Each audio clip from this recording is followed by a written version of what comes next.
আজকের ভিডিওতে আমরা ব্যাখ্যা করতে যাচ্ছি এমনই এক মুভি যেখানে একটি সাধারণ হাসিতে লুকিয়ে রয়েছে এক ভয়ঙ্কর অভিশাপ। এই গল্পের হাসি মানেই খুশি নয়, বরং তা হয়ে দাঁড়ায় মৃত্যুর ছায়া, এক অদ্ভুত এবং অজানা সত্তা যা ছড়িয়ে পড়েছে একের পর এক মানুষের মধ্যে, আর তাদের শেষ পরিণতি হয় বিভীষিকাময় এক মৃত্যুতে। কখনো ভেবেছো একটা হাসি কতটা বিপজ্জনক হতে পারে?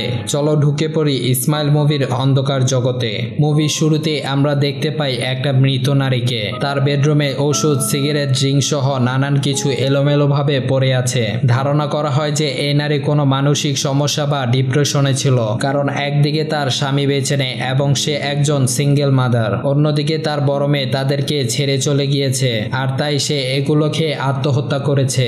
তখন তার ছোট মেয়ে রোজ দরজার সামনে দাঁড়িয়ে তার মৃত মাকে দেখে এবং সে খুব ভয় পেয়ে যায়। আর তখন এই গল্প বর্তমান সময়ে চলে আসে, যেখানে দেখানো হয় রোজ এতক্ষণ দুঃস্বপ্ন দেখছিল। রোজ হচ্ছে একজন সাইকোথেরাপিস্ট এবং হসপিটালে সাইকো পেশেন্টদের ট্রিটমেন্ট করত। হয়তোবা তার মায়ের এরকম অস্বাভাবিক মৃত্যুর জন্যই সে এই পেশা বেছে নিয়েছে। এরপর দেখা যায় হসপিটালে কাল নামে একজন পেশেন্টকে। কাল তখন বারবার একই কথা বলে যাচ্ছে, সে মরবে, আমিও মরব, সবাই মরবে। আসলে রোজ এই পেশেন্টকে ট্রিটমেন্ট করে এবং তার অবস্থা আগের থেকে খুবই খারাপ, তাই সে তাকে ওয়ার্ডে ট্রান্সফার করে দেয়। এর ঠিক কিছুক্ষণ পরেই যখন রোজ বাসায় ফিরবে, ঠিক তখনই একটা ইমার্জেন্সি পেশেন্ট আসে, যার নাম লরা। সে একজন 26 বছরের তরুণী যাকে পাবলিক ডিস্টারবেন্স ও মেন্টাল ইনস্টেবিলিটির জন্য পুলিশ গ্রেফতার করেছে এবং তার ট্রিটমেন্টের জন্য এই হসপিটালে পাঠিয়েছে। তখন রোজ নার্সকে জিজ্ঞেস করে পূর্বে তার কোনো সমস্যার হিস্ট্রি আছে নাকি। নার্স বলে আসলে এরকম কোনো কিছুই তো নেই, তবে পুলিশের ভাষ্যমতে এক সপ্তাহ আগে লরার কলেজের প্রফেসর, যার নাম গ্যাব্রিয়েল, সে একটা হাতুড়ি দিয়ে নিজের মাথা নিজেই আঘাত করে মারা যায় এবং লরাই তার একমাত্র সাক্ষী। এরপর রোজ সে ওয়ার্ডে যায় লরার সাথে কথা বলতে, কিন্তু ততক্ষণে প্রচন্ড ভয় পেয়ে ঘরের এক কোণে দাঁড়িয়ে আছে লরা। রোজ তাকে শান্ত হয়ে বসতে বলে এবং সে তখন খুব ভয়ে ভয়ে সামনে বসে। তখন রোজ তাকে জিজ্ঞেস করে যে আজ কি বার। উত্তরে লরা বলে বৃহস্পতিবার। তখন রোজ তাকে জিজ্ঞেস করে আর মাস। তখন লরা বলে দেখো, আমি পাগল না, আমি একজন পিএইচডি স্টুডেন্ট। এরপর রোজ বলে ঠিক আছে, তুমি এখন একটা লম্বা নিঃশ্বাস নাও আর বলো তোমার কি সমস্যা। তখন প্রচন্ড ভয় নিয়ে বলে আমি কিছু একটা দেখতে পাই, এমন কিছু যা আমি ছাড়া আর কেউ দেখতে পায় না। সেটা দেখতে মানুষের মতোই, কিন্তু এক এক সময় এক এক চেহারা নিয়ে আমার সামনে আসে। এমনকি আমার দাদা, যিনি কিনা প্রায় 7 বছর আগে মারা গিয়েছেন, তার রূপ নিয়ে এসেছে। আর যখন সামনে আসে তখন আমার দিকে তাকিয়ে ভয়ঙ্করভাবে হাসে। এরকম ভয়ঙ্কর হাসি আমি আমার জীবনে কখনো দেখিনি। যখনই তাকে দেখি তখনই আমার মনে হয় খুব খারাপ কিছু একটা হতে যাচ্ছে। তারপর রোজ বলে হয়তো তোমার হ্যালোসিনেশন থেকে হচ্ছে, কিন্তু লরা বলে এটা কোনো হ্যালোসিনেশন নয়, এটা বাস্তব। সে আমার সাথে কথা বলে, সে বলেছে যে আজ আমি মারা যাব। কিন্তু রোজ তার কথা বিশ্বাস করে না। সে আর 10টা পেশেন্টের মতোই তাকে শান্ত হতে বলে। আর হঠাৎই লরা সেই অদ্ভুত জিনিসটাকে দেখতে পেয়ে বাঁচাও বাঁচাও বলে চিৎকার করতে শুরু করে দেয়। রোজ তখন পরিস্থিতি সামাল দিতে ইন্টারকমের মাধ্যমে ওয়ার্ড বয়কে ডাকে, কিন্তু হঠাৎ লরা চুপ হয়ে যাওয়ায় রোজ তার দিকে ফিরে তাকায় এবং সে দেখতে পায় লরা ভয়ঙ্কর এক হাসি দিয়ে তার দিকে তাকিয়ে আছে, আর তার চোখের সামনে ভাঙা কাচের টুকরো দিয়ে নিজের চেহারা ও গলা কেটে আত্মহত্যা করে। এটা দেখে রোজ প্রচন্ড ভয় পেয়ে যায়। পরের দৃশ্যে দেখা যায় এই মৃত্যুর ব্যাপারে জিজ্ঞাসাবাদ করতে 2জন পুলিশ অফিসার আসে, যার একজনের নাম জুয়েল। সে রোজের এক্স বয়ফ্রেন্ড। যদিও রোজ বলছিল যে তার পেশেন্ট এক ধরনের হ্যালোসিনেশনের মধ্যে ছিল, তার মনে হচ্ছিল কোনো শয়তানি শক্তি তাকে ভয় দেখাচ্ছে, কিন্তু জুয়েল তাকে বাঁচানোর জন্য বলে ব্যাপারটা স্বাভাবিকভাবে বলতে, মানে লরা হয়তো মানসিক রোগী ছিল বা এরকম কিছু একটা। তখন রোজ বলে সে সময় আরো এক অদ্ভুত ব্যাপার ঘটে। লরা মারা যাওয়ার আগে তার দিকে তাকিয়ে ভয়ঙ্কর এক শয়তানি হাসি দিয়েছিল। এরপর দৃশ্য চেঞ্জ হলে দেখা যায় রোজ বাসায় ছিল এবং সে কোনোভাবেই ভয়ঙ্কর হাসির কথা বলতে পারছিল না। এমনকি বাসায় এসে বিভিন্ন জায়গায় লরা সে ভয়ঙ্কর হাসি মাখা মুখটা দেখতে পায়। ঠিক তখনই রোজের বয়ফ্রেন্ড ডেভন আসে আর দরজা খোলার শব্দে সে ভয়ে চমকে ওঠে। রোজ তখন ডেভনকে পুরো ঘটনা খুলে বলে আর ডেভন তাকে সান্ত্বনা দেয়। পরের দৃশ্যে দেখা যায় রোজ, ডেভন আর তার বোন হলিও তার হাজবেন্ডের সাথে ডিনার করতে যায়। সেখানে সবাই স্বাভাবিক কথাবার্তা বললেও রোজ একদম চুপচাপ বসে থাকে, কারণ তার মনের মধ্যে এখনো সেটাই ঘুরপাক খাচ্ছে। কথা বলতে বলতে হঠাৎ হলি রোজকে বলে তাদের বাড়িটা বিক্রি করে দিতে, মানে সেই বাড়িটা যেখানে আমরা শুরুতেই দেখেছিলাম, যেখানে হলি এবং রোজের মা মারা গিয়েছিল। তারপর দেখা যায় রোজ পরের দিন হসপিটালে গিয়ে রিসিপশনে লরার কেসের রিপোর্ট ফাইল চায়, যাতে সে বুঝতে পারে যে আসলে কি হয়েছিল লরার সাথে। আর ঠিক তখনই জুয়েল রোজের কাছে আসে আর জিজ্ঞেস করে যে সে এখন কেমন আছে। আসলে জুয়েল এখনো রোজকে পছন্দ করে, কিন্তু রোজ তাকে খুব একটা সহ্য করতে পারে না। অন্যদিকে দেখা যায় রোজ লরার কেস ফাইল নিয়ে বসে, যেখানে সে দেখতে পায় লরার চোখের সামনে প্রফেসর হাতুড়ি দিয়ে নিজের মাথায় নিজে আঘাত করে আত্মহত্যা করেছিল। এবং সবচেয়ে মজার ব্যাপার হলো সেই প্রফেসর মৃত্যুর আগে ভয়ঙ্কর হাসি দিয়েছিল, ঠিক যেমন লরা তার সামনে হাসি দিয়েছিল। সেই সময় হলির ফোন আসে আর রোজ কথা বলতে বলতে সে জানালার পাশে দাঁড়ায় আর দেখে একটা মেয়ে হসপিটালের বাইরে দাঁড়িয়ে আছে এবং সে ভয়ঙ্কর এক হাসি দিয়ে তার দিকে তাকিয়ে আছে। এটা দেখে সে অনেক ভয় পেয়ে যায় এবং সে তার রুম থেকে বেরিয়ে পেশেন্ট দেখতে করিডোরে যায়। এবং যখন করিডোরের সামনে দিয়ে যায় তখন সে দেখে কাল তার ওয়ার্ডে বসে সেই ভয়ঙ্কর হাসি দিয়ে তার দিকে তাকিয়ে আছে। তখন সে কালের কাছে গেলে কাল বারবার বলতে থাকে এবার তুইও মরবি। এটা শুনে রোজ ভয়ে চিৎকার করতে থাকে আর কয়েকজন ওয়ার্ড বয় এসে দেখে কাল চুপচাপ শুয়ে আছে। রোজ তখন কিছুই বুঝতে পারে না যে কি হচ্ছে তার সাথে। এরপর হসপিটালের চিফ ডক্টর দেশাই তাকে ডাকে এবং বলে কাল অনেক দিন যাবত এই হসপিটালে চিকিৎসাধীন আছে, সে কখনো এমনটা করেনি, তাহলে আজ কেন এমন করলো। জবাবে রোজ বলে কাল তার সামনে একদম পাগলের মতন ব্যবহার করেছিল, কিন্তু দেশাই তার কথা মানতে নারাজ। সে তখন রোজকে বলে আমরা পেশেন্টকে ট্রিটমেন্ট তখনই করতে পারবো যখন আমরা নিজেরা সুস্থ থাকবো। আমার মনে হয় তোমার 1 সপ্তাহের জন্য ছুটিতে যাওয়া প্রয়োজন। রোজ তখন আরো ভেঙে পড়ে। সে হসপিটাল থেকে বেরিয়ে আসে এবং তার চারপাশটা তার কাছে খুবই অদ্ভুত মনে হতে থাকে। তারপর সে কোনো দিকে না তাকিয়ে সোজা গাড়িতে গিয়ে বসে।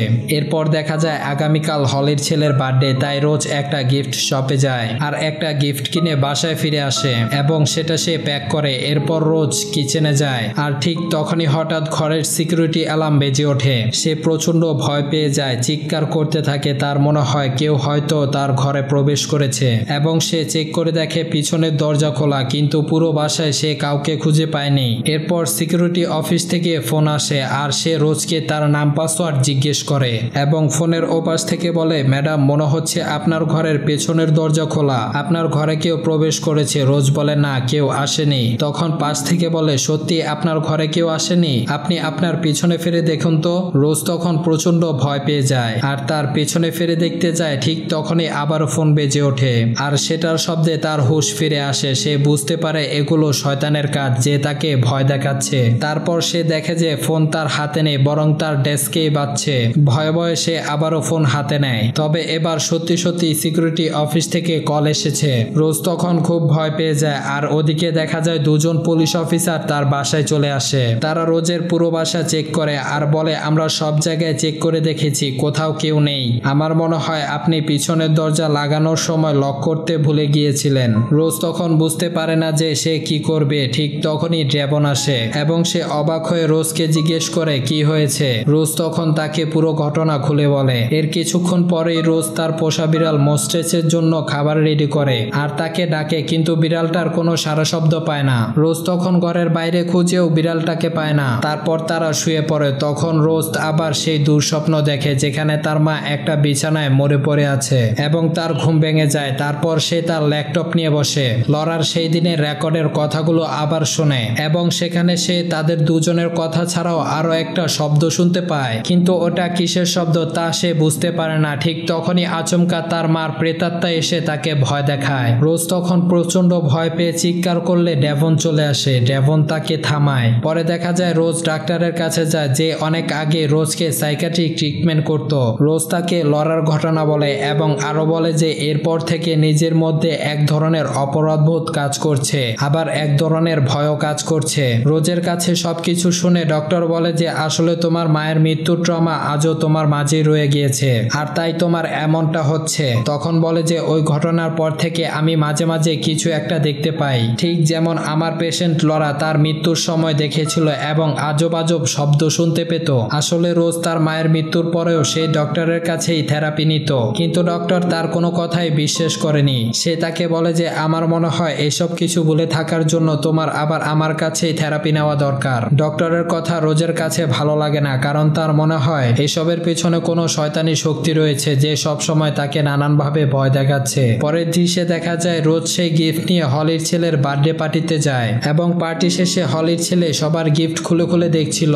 তখন সে রোজের দেওয়া গিফট বক্সটা খোলে, কিন্তু বক্স খুলে সে দেখতে পায় এর মধ্যে মৃত একটা বিড়াল। আসলে এটা রোজের বিড়াল, যে বিড়ালকে গত রাতে বারবার ডেকেও কোনো সাড়া পায়নি। সবাই তখন ভয় পেয়ে যায়, এর জন্য রোজকে সবাই দোষী ভাবতে থাকে। রোজ তখন বারবার সবাইকে বলে এটা সে করেনি, সে কেন তার নিজের বিড়ালকে খুন করতে যাবে, কিন্তু কেউ তার কথা বিশ্বাস করে না। ঠিক তখনই সে দেখতে পায় তার সামনে চেয়ারে বসে একটা মেয়ে তার দিকে সেই শয়তানি হাসি দিয়ে তাকিয়ে আছে। রোজ তখন চিৎকার করে বলতে থাকে, কি চাও তুমি আমার কাছে, প্লিজ আমাকে একা থাকতে দাও। তখন রোজ সবাইকে বলে, তোমরা কি এই মেয়েটাকে দেখতে পারছো না? হঠাৎ সেই মেয়েটা তার কাছে চলে আসে আর সে ভয় পেয়ে যায় এবং পা পিছলে একটা কাচের টেবিলের উপর পড়ে যায়। তার দুই হাতে টেবিলের ভাঙা কাচের টুকরো লেগে রক্ত বের হতে থাকে। পরদিন দেখা যায় রোজকে হসপিটালে নেওয়া হয়েছে, যেখানে ডক্টর দেশাই কি হয়েছে তা জানতে তার কাছে আসে এবং সে বলে যে আমার মনে হয় তোমার কোনো ভালো ডক্টরের কাছে থেরাপি নেওয়া দরকার। ওদিকে রোজ দেখে করিডোরে দাঁড়িয়ে তার বোন ড্রেভনকে কিছু বলছে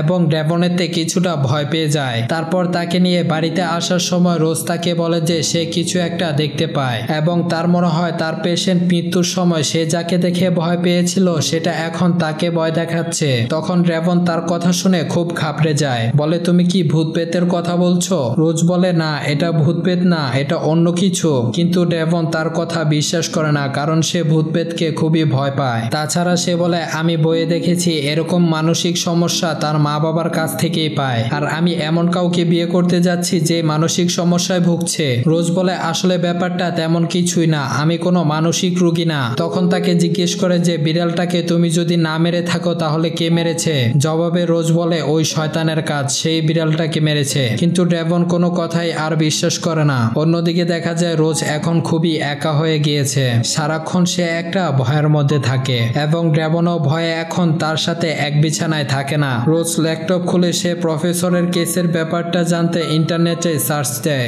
এবং সেখান থেকে সে তার স্ত্রীর নাম জানতে পারে। তখনই হঠাৎ করে সে তার দরজার বাইরে শুনতে পায় কেউ যেন ফিসফিস করে কিছু একটা বলছে, কিন্তু সেদিকে তাকিয়ে কাউকে দেখতে পায় না।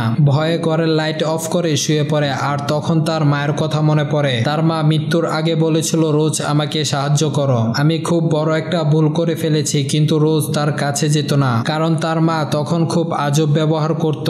সে তার মাকে খুব ভয় পেত। পরের দিন রোজ রিপোর্টারের পরিচয় দিয়ে প্রফেসরের বাড়িতে যায় আর তার স্ত্রীর সাথে দেখা করে। তখন সে মহিলা বলে শুরুতে তার হাজবেন্ডের সামান্য সমস্যা ছিল, কিন্তু হঠাৎ এই সমস্যা খুবই দ্রুত বাড়তে থাকে আর সে পাগলের মতো হয়ে যেত।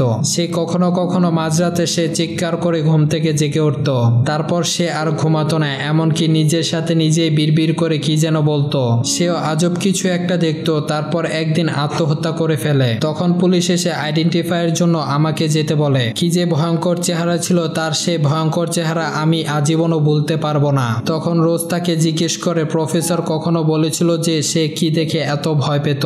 তারপর প্রফেসরের স্ত্রী তাকে প্রফেসরের ঘরে নিয়ে যায় এবং রোজ দেখে সারা ঘরে জুড়ে আছে অদ্ভুত কিছু ছবি আঁকা। তার মধ্যে একটা ছবি দেখিয়ে প্রফেসরের স্ত্রী বলে এটা তার ভাই, যে 20 বছর আগে মারা গিয়েছে, কিন্তু প্রফেসর তাকে কোনোদিনও ভুলতে পারেনি। তখন রোজ তাকে জিজ্ঞেস করে যে এসব কবে থেকে শুরু হয়েছে।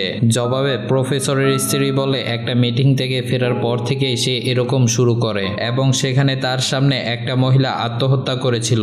রোজ তখন চমকে যায় এবং তার কাছে এসে সে মহিলার নাম জানতে চায়, কিন্তু প্রফেসরের স্ত্রী বলে এখন তো জানি না, তবে চাইলেই জানা যাবে। তারপর তাকে আবারও জিজ্ঞেস করে আচ্ছা প্রফেসর কি কখনো ভেবে দেখেনি কেন তার সাথে এগুলো হচ্ছিল? তখন প্রফেসরের স্ত্রী বলে তুমি এত কিছু জানতে চাইছো কেন? রোজ বলে শুনুন, আপনার হাজবেন্ড কোনো পাগল ছিল না, কারণ সে কিছু একটা দেখে ভয় পেত এবং আমিও এখন সেটা দেখতে পাই। এটা শুনে প্রফেসরের স্ত্রী রোজকে পাগল বলে ঘর থেকে বের করে দেয়। তারপর সেখান থেকে বেরিয়ে রোজ জুয়েলের বাসায় আসে। জুয়েল তাকে দেখে অবাক হয়। সে জুয়েলকে খুব একটা পছন্দ করতো না এবং সবসময় সে জুয়েলের সাথে খারাপ ব্যবহার করত।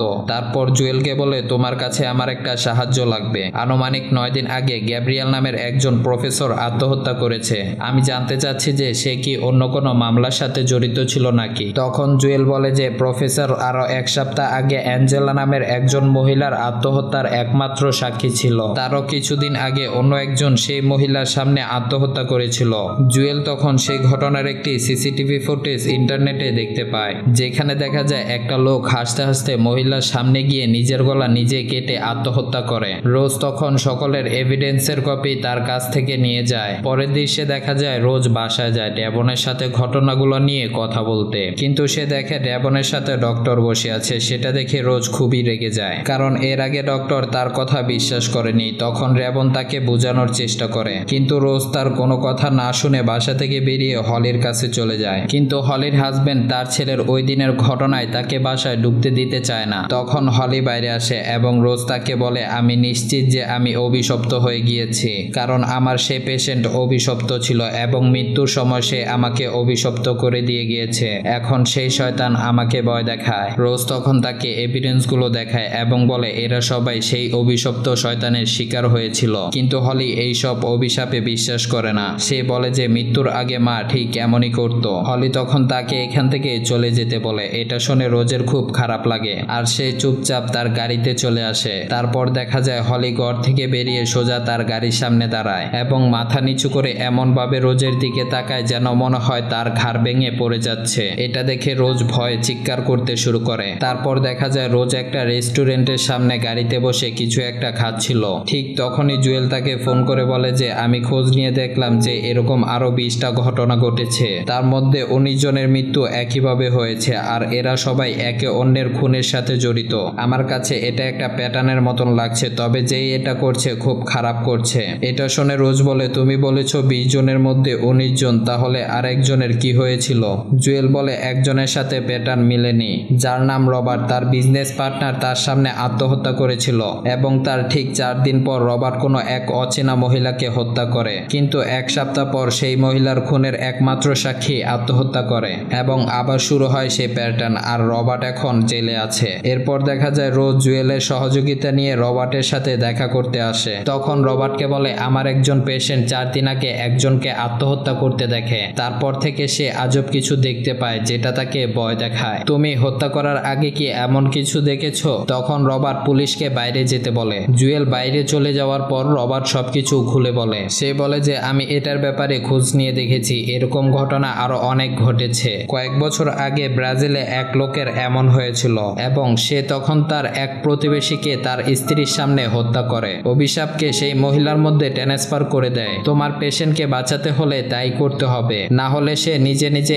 আত্মহত্যা করবে। ঠিক তখনই রোজ বলে আমি কাউকে খুন করতে পারবো না। এটা শুনে রবার্ট বুঝে ফেলে যে তার পেশেন্ট না, বরং সে নিজেই অভিশাপের শিকার। রবার্ট তখন ভয়ে চিৎকার করতে শুরু করে, কারণ যেটা থেকে বাঁচতে সে খুন করে এখানে এসেছে সেটা ঘুরে ফিরে আবার তার সামনে এসেছে। তারপর দৃশ্য চেঞ্জ হলে দেখা যায় রোজ বাসায় বসে আছে আর তখনই ডক্টর ম্যাডেলিন আসে এবং সে ওই দিনের ব্যবহারের জন্য ক্ষমা চায়। রোজ ডক্টরের সাথে যখন কথা বলছিল ঠিক তখনই একটা ফোন আসে। ওই পাশ থেকে বলে আমি ডক্টর ম্যাডেলিন বলছি। রোজ তখন বুঝতে পারে যে তার সামনে সেই শয়তান বসে আছে। সেটা তখন ভয়ঙ্কর হাসি দিয়ে তার দিকে তাকিয়ে থাকে আর বলে সময় শেষ রোজ। রোজ তখন ভয়ে চিৎকার করে জিজ্ঞেস করে যে তুমি আসলে কে? শয়তানরূপী ম্যাডেলিন তখন তার দিকে আস্তে আস্তে এগোতে থাকে আর রোজ ভয় পেয়ে পিছনের দিকে যেতে থাকে। শয়তানটা তখন রোজের মুখ চেপে ধরে। পরের দৃশ্যে দেখা যায় রোজ হসপিটালের সামনে গাড়িতে একটা ছুরি নিয়ে বসে আছে। তার কিছুক্ষণ পর হসপিটালে যায় যাতে সে কাউকে খুন করতে পারে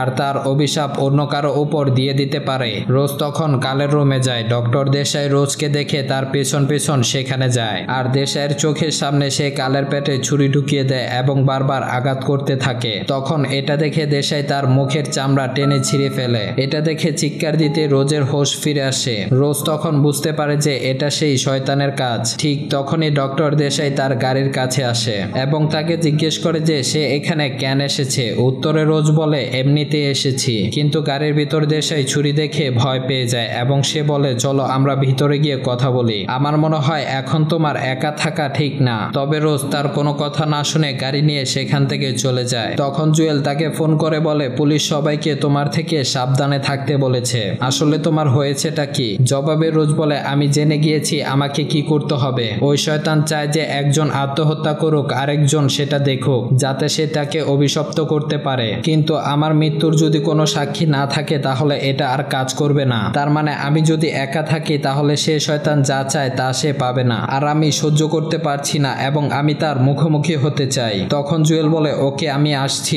এখন তুমি কোথায় আছো? কিন্তু রোজ তার কল কেটে দেয় এবং সোজা তাদের পুরনো বাড়িতে যায়। এদিকে জুয়েল আবারও কল করে, কিন্তু সে ফোন গাড়িতে রেখে গিয়েছে। তারপর দেখা যায় রোজ সে বাড়িতে গিয়ে তার মা যে রুমে থাকতো সেখানে যায় এবং তখন তার সেই সময়ের কথা মনে পড়ে। সেখানে দেখা যায় তার মা বিছানায় পড়ে আছে আর সারা ঘর জুড়ে পড়ে আছে ঘুমের ওষুধ আর মদের বোতল, যেগুলো ছড়ানো ছিটানো। এবং তার মা যখন মারা যাচ্ছিল তখন তার সামনেই দাঁড়ানো ছিল। তার মা তাকে বলে, আমি ভুল করেছি, ফোনটা দাও আমাকে। কারো কাছে সাহায্য চাওয়ার জন্য সে ফোন করতে চায়, কিন্তু রোজ তাকে ফোন না দিয়ে ভয় পালিয়ে যায়। এবং তার মা যখন মারা যায় তারপর থেকে রোজ তার মার মৃত্যুর জন্য নিজেকে দোষী ভাবতে থাকে। রোজের বয়স তখন 10 ছিল এবং তার মা তাকে অনেক মারতো, তাই হয়তো সে তখন ভেবেছিল তার মা মারা গেলেই ভালো, কিন্তু সে এখন ওই ব্যাপারটা নিয়ে খুব আফসোস করে। যাই হোক, রোজ আজ রাতে এখানেই থাকার সিদ্ধান্ত নিয়ে আসে। তাই একটা হারিকেন জ্বালিয়ে শয়তানের জন্য অপেক্ষা করতে থাকে। আর ঠিক তখনই সে তার মার রুম থেকে কিছু একটার শব্দ শুনতে পায় এবং সেখানে গিয়ে তার মাকে দেখতে পায়। আসলে শয়তান তার মার রূপে তার সামনে এসেছে। তো শয়তান রূপী তার মা তাকে বলে, আমায় ক্ষমা করে দাও, আমি ভালো মা হতে পারিনি।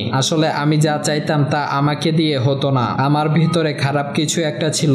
তখন তার মা তাকে জিজ্ঞেস করে, তুমি কি এখনো আমার উপর রেগে আছো? তাহলে কেন সেদিন আমাকে মরতে দিলে? কেন সাহায্য করার জন্য সেদিন ফোনটা দাওনি? রোজ বলে, এতে আমার কোনো দোষ ছিল না, আমি তোমাকে খুব ভয় পেতাম আর সেদিনের ভুলের জন্য আমি নিজেকে দোষী মনে করি, কিন্তু আর না, এখন আমার প্রায়শ্চিত্ত করতে হবে। আমি জানি যে তুমি সত্যি সত্যি আমার মা নও। তখন তার মা বলে, কিন্তু রোজ তুমি মনে মনে যেটা মানো সেটা কিন্তু সত্যি। এরপরই তার মা শয়তানি হাসি দিয়ে তার দিকে তাকিয়ে থাকে। রোজ তখন তাকে জিজ্ঞেস করে, আসলে তুমি কে?